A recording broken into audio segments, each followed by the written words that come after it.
Ever heard of a whaling attack?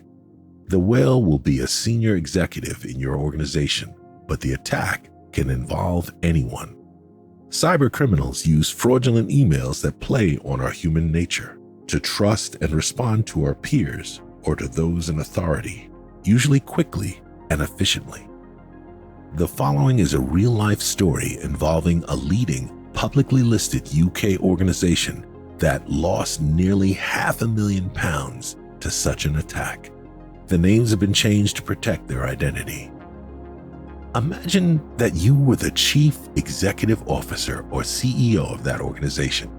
You and your finance director, Carla, commissioned an executive search firm to find suitable candidates for a C-suite position. You both informed your executive assistants of the project and advised them that it was urgent, highly confidential, and not to tell anyone. What you didn't know was that as the search commenced, cyber criminals had already gained access to your company's systems via a suspected phishing incident. This allowed them to access Carla's email account and start planning an attack.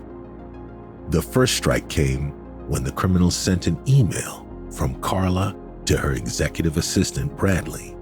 Attached was an invoice, supposedly from an executive search firm that you'd already approved, asking to arrange speedy payment. Bradley passed this to finance for payment, knowing the secrecy and urgency of the project. Finance then sent an email to Carla seeking final approval. However, this email was intercepted by the cyber criminals, who then pretended to be Carla and subsequently sent their approval back to finance. The invoice was processed and paid, netting the cyber criminals a cool £40,000.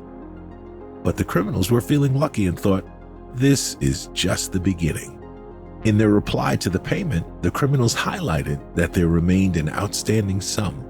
The second invoice was for £434,000. Still posing as Carla, the attackers then authorized immediate payment by email. This raised appropriate concerns because of the size of the invoice. So, Bradley sent a text to Carla to check she was happy to authorize. Carla, who was at an investor event, didn't see the text. So Bradley then emailed the group HR director, Emma, to ask if she could confirm the fee with the agency was right. Emma then contacted Carla directly to check. This process took just 30 minutes. The attackers were watching, and again, acting as Carla, they responded to Bradley to say that Emma had contacted her to ask what the problem was. Their statement read, "I thought I asked you to arrange immediate payment. You shouldn't be emailing others. This is a confidential project. Just get it paid now." Bradley then passed the invoice to finance for immediate payment. It was paid in full after a final approval was sent by the attackers, masquerading as Carla. The criminals pocketed a further jaw-dropping £434,000. But they were still not satisfied. About 3 weeks later, they sent an email from their fake accounts payable team saying they still hadn't received payment. Carla was called out of a board meeting and at this point realized something was seriously wrong. She demanded to see the related chain of emails. Only then was the incident reported to the security team and you, the CEO.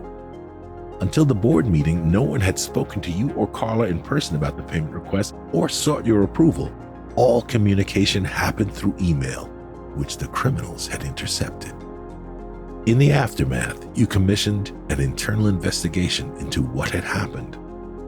You realized that no one had appreciated just how coordinated the attackers had been.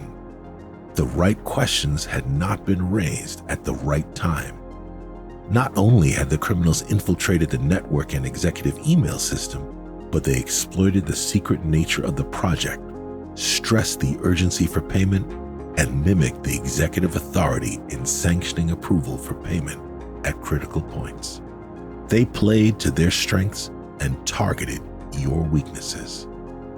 It was the criminals' understanding of how people behave that had allowed the attack to succeed. Your colleagues had only used one channel, that is, email, to inquire about the payment request, and these were intercepted by the criminals. A simple phone or video call or face-to-face chat would have blown the criminals' plot wide open. Safe whale watching.